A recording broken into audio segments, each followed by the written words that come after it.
جی محترم جناب مجاہد علی.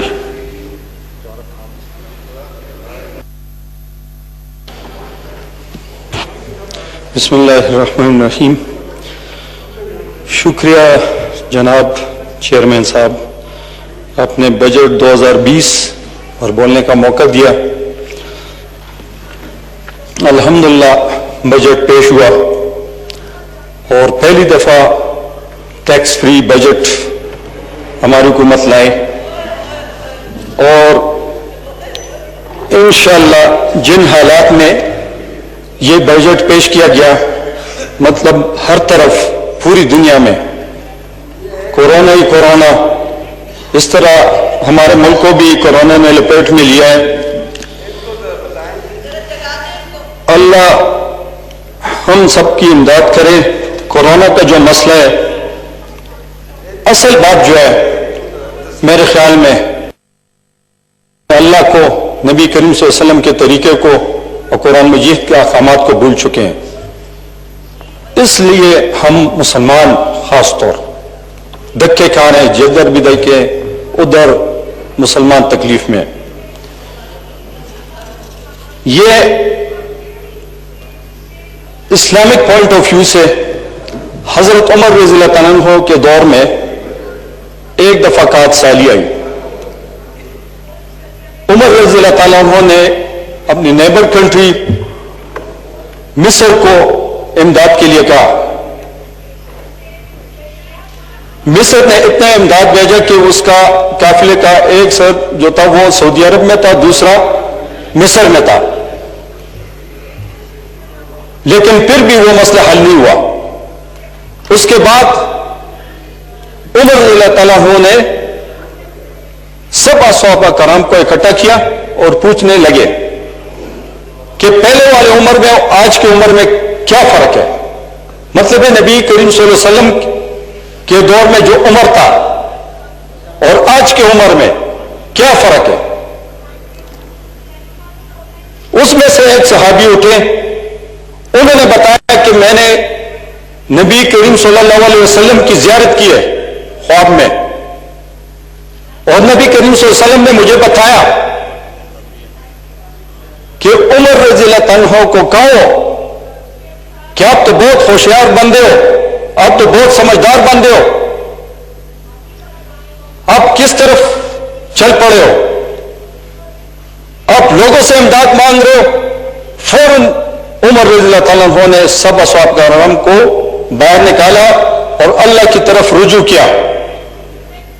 اور اتنے بادل آئے اور بادل باقاعدہ عمر رضی اللہ تعالیٰ سے پوچھ رہے تھے کہ کہاں ہم برسیں، اور اتنی بارش ہوئی، اتنی بارش کہ صحابہ کرام کے کپڑوں میں سوکھی جگہ نہیں تھی. یہ ان کا عقیدہ تھا، یہ ان کا ایمان تھا. لیکن آج مسلمان اسباب پہ یقین رکھتے ہیں، اسباب کی طرف دوڑ پڑتے ہیں. جب بھی نبی کریم صلی اللہ علیہ وسلم کی زندگی میں کوئی سخت وقت آتا تھا، فوراً مسجد کی طرف جاتے تھے اور فوراً وہ 2 رکعت نماز پڑھتے تھے، اور جب تک وہ مسئلہ حل نہیں ہوتا تھا تب تک وہ مسجد میں بیٹھے رہتے تھے. لیکن افسوس ہم مسلمان کہیں اور پنس گئے. اور یہ وبا آپ دیکھیں کیوں آتی ہے، اس کی وجہ کیا ہے. حدیث کا مفہوم ہے، نبی کریم صلی اللہ علیہ وسلم کی حدیث ہے، جہاں پر 3 چیزیں اہم ہو جائیں، سود، زنا اور شراب، یہ 3 چیزیں جہاں پر عام ہو جائے تو وہاں پر اس قسم کی وبائیں آئیں گی. پوری دنیا میں آپ دیکھیں، جدھر بھی آپ دیکھیں یہ چیزیں عام ہو چکی ہے. میں اپنی حکومت سے، اپنے پرائم منسٹر سے یہ درخواست کروں گا، میرے ذہن میں ایک تجویز ہے، اور وہ تجویز یہ ہے کہ ہمارے پرائم منسٹر کو چاہیے،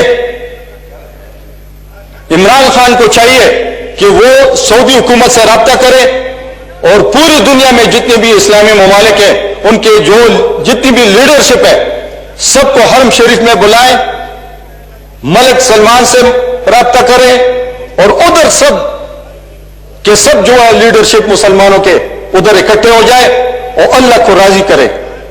جب تک اللہ راضی نہیں ہوگا قسم خدا کی اس کا مسئلہ نہیں، اس کا حل نہیں نکلے گا. حل جو ہے وہ صرف اور صرف اللہ تعالیٰ اس کا حل نکالیں گے. اور آپ سب کو پتا ہے کہ ہمارے اللہ ہم سے ناراض ہے، اور جب اللہ ناراض ہو جاتے ہیں تو اسی طرح ہوتا ہے. تو ہم سب کو چاہیے کہ جب بھی ہم نماز پڑھتے ہیں اس کے ساتھ ایک 2 رکعت صلاۃ حاجات پڑھے اور اللہ سے منت کرے، اللہ کو منائیں. یہ دیکھیں آپ اپنے ملک کی حالت دیکھیں، ملک میں کیا ہو رہا ہے، اکانومی کدھر چلی گئی ہے، غریبوں کی چیخیں نکل گئی ہے کورونا کی وجہ سے. پوری دنیا میں یہ چیزیں پتہ نہیں آنے والے دنوں میں کیا ہوگا. میرا مقصد صرف یہ ہے کہ میں بھی آئی ایم رانگ، لیکن میں بھی سوچ یہ کہ ہمارے اللہ ہم سے ناراض ہو چکے ہیں، ہم لوگ باغی ہو چکے ہیں، ہم لوگ وہ کر بیٹھے ہیں جو ہمیں نہیں کرنا چاہیے. اللہ کے لیے ابھی بھی کچھ کریں، اللہ کو منائیں، اور جب اللہ مان جائیں گے اور جب اللہ راضی ہو جائیں گے انشاءاللہ حالات روٹین پہ آ جائیں گے اور حالات ٹھیک ہو جائیں گے انشاءاللہ. باقی وبائیں مختلف اوقات میں آئی ہیں. حضرت عمر رضی اللہ تعالیٰ عنہ کے دور خلافت میں جب عمر رضی اللہ تعالیٰ عنہ خلیفہ وقت تھے تو اس وقت اس کے ایک گورنر تھے حضرت ابو عبیدہ بن جراح. یہ ان کے گورنر تھے، ان کے انڈر جو تھا فلسطین، اردن، شام اور لبنان، یہ 4 ملک اس کے انڈر آتے تھے. ادھر جب وبا آئی تو عمر رضی اللہ تعالیٰ بارڈر پہ گئے اور حضرت عبیدہ بن جراح رضی اللہ تعالیٰ کو بتایا کہ ادھر سے نکل آئے. انہوں نے کہا کہ نبی کریم صلی اللہ علیہ وسلم کا فرمان ہے کہ جہاں وبا ہے وہاں سے آپ نے نہیں نکلنا. عمر رضی اللہ تعالیٰ عنہ نے پھر ابو عبیدہ بن جراح کو کہا کہ آپ اس طرح کریں کسی اونچی پہاڑی پہ چڑھ جائیں. وہ وہاں پر بھی چڑھے لیکن پھر بھی موت نے ان کا پیچھا نہیں چھوڑا. اور یہ اسلام کا بہت ہی قابل ترین اکاؤنٹنٹ صحابی تھا ابو عبیدہ بن جراح. اس وبا میں تقریباً یہ چھوٹا سا دانہ نکل آتا تھا، اس سے لوگ مطلب ہلاک ہو جاتے تھے. تقریباً کوئی 20-25 ہزار اصحابہ کرام اس وبا میں شہید ہوئے تھے. یہ آج سے کوئی 1400 سال پہلے یہ وبا آئی تھی. میرے مقصد کہنے کا یہ ہے کہ ہمارے اللہ ہم سے ناراض ہے اور ہمیں چاہیے کہ ہم اپنے اللہ کو راضی کریں. صبح میں سن رہا تھا اپنے منسٹر صاحب کو، سرور خان صاحب کو، بہت دکھ ہوا کہ ایک طرف پی آئی اے کا جو ایئر کریش ہوا، کافی قیمتی جانیں جو وہ ضائع ہو گئی. دوسری طرف آج ہمیں پتہ چلا کہ پائلٹ بھی فیک ڈگریاں لے کے بچے ہوئے ہیں. لوگوں کے ساتھ لوگوں کی جانوں کے ساتھ وہ کھیلتے ہیں. تو ایسے لوگ بھی ہیں. ابھی وہ کہہ رہے کہ 860 میں 262 لوگ یہ مطلب فیک طریقے سے یہ لوگ ان کی ریکروٹمنٹ ہوئی ہے. یہ ہر ڈپارٹمنٹ میں آپ چیک کریں. ہم بطور قوم اپنے آپ کو ٹھیک نہیں کر رہے ہیں. ایک پرائم منسٹر کچھ بھی نہیں کر سکتا. وہ آپ کو سوچ اور ویژن دے سکتا ہے، آپ کو پروگرام دے سکتا ہے، لیکن یہ ہم پہ ڈیپینڈ کرتا ہے. ہمیں چاہیے، ہر کسی کو چاہیے کہ وہ اپنے آپ کو، اپنے بچوں کو، اپنے اہل عیال کو صحیح ٹریک پہ ڈالے اور اس ملک کے لیے سوچے، اس وطن کی سوچے، آنے والے جنریشن کے لیے سوچے ہم تو 40 کراس کر چکے, 50 کراس کر چکے, ہمارا تو ڈاؤن فال شروع ہوا ہے. آنے والے بچوں کے لیے سوچیں, یہ کس طرف ہم جا رہے ہیں. اللہ کے لیے ابھی بھی کچھ وائنڈ اپ کرے اور ہو سکتا ہے. وائنڈ اپ پلیز. باقی جی میں یہ موٹر سائیکل کے ایکسیڈنٹ کے حوالے سے کہوں گا کہ کافی سارے آپ کے حلقوں میں بھی ایکسیڈنٹ ہوتے ہیں, زیادہ تر میجورٹی آف دیم جو ہوتے ہیں وہ ایک موٹر سائیکل ایکسیڈنٹ کی وجہ سے قیمتی جانیں ضائع ہو جاتی ہے. میں فیڈرل گورنمنٹ کو اور پلس پروونشل گورنمنٹس کو سب کو میں ریکویسٹ کرتا ہوں کہ اس کے لیے کوئی قانون سازی کریں اور ایسے بچوں کو بالکل منع کرے جو بچے مطلب ہے انڈر ایج ہے یا مطلب میرے خیال میں انڈر 25 ان کو منع کرے موٹر سائیکل سے. آپ جدھر بھی جائے 2-3 اور ہر تیسرا بندہ جو ہے وہ موٹر سائیکل کے ایکسیڈنٹ میں ضائع ہو جاتا ہے. تو یہ چیزیں جو ہے یہ کافی ضروری ہے.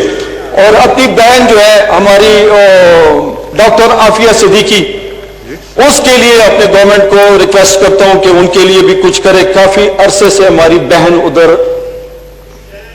ان پریزن ہے. میں نے پرائم منسٹر صاحب کو بھی بتایا, میں نے فورن منسٹر صاحب کو بھی بتایا, پرسنلی میں نے بتایا, اور ابھی دوبارہ سے میں on the floor of the house request کرتا ہوں کہ ہماری بہن کے لیے کچھ کریں. کب سے وہ قید میں پڑی ہے. باقی اپنے حلقے کے حوالے سے میں کیا کہہ سکتا ہوں, ہر جگہ کمی ہے, ہر جگہ مطلب ہے مسئلے مسائل, پاکستان پورا جو ہے وہ ہر جگہ مسئلے مسائل ہے. میرے حلقے میں ایک علاقہ ہے رستم جو بڑا مشہور علاقہ ہے, وہاں کا مالٹا بہت مشہور ہے اور کوالٹی مالٹا ہے پورے پاکستان کیا کہ ورلڈ انٹرنیشنل لیول پر اس جیسا مالٹا نہیں ملے گا.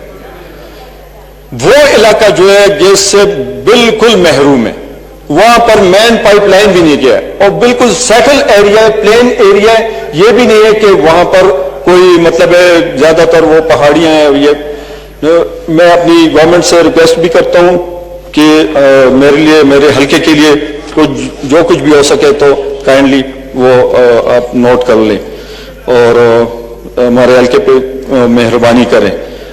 اور باقی اوورسیز پاکستانی کافی سارے جو ہیں ان کے لیے جو ایفرٹس ہو رہی ہے ہماری گورنمنٹ کی طرف سے, میں اسے بھی اپریشیٹ کرتا ہوں. اور باقی ڈیڈ باڈیز کافی سارے جو ہیں وہ ادھر پڑی ہیں, تو اس کے لیے گورنمنٹ کو چاہیے کہ جتنا ہو سکے ان کے لیے کریں. میرے اپنے حلقے میں کافی سارے لوگ جو ہے وہ ڈیڈ باڈیز جو ان کے ادھر پڑی ہیں, سعودیہ میں, مڈل ایسٹ میں, کافی سارے ملکوں میں. تو اس کے لیے گورنمنٹ ایفرٹس کر بھی رہی ہے. انشاءاللہ ہوپ کرتے ہیں کہ اور بھی زیادہ تیز کریں گے تو انشاءاللہ یہ چیزیں سیٹل ڈاؤن ہو جائے گی.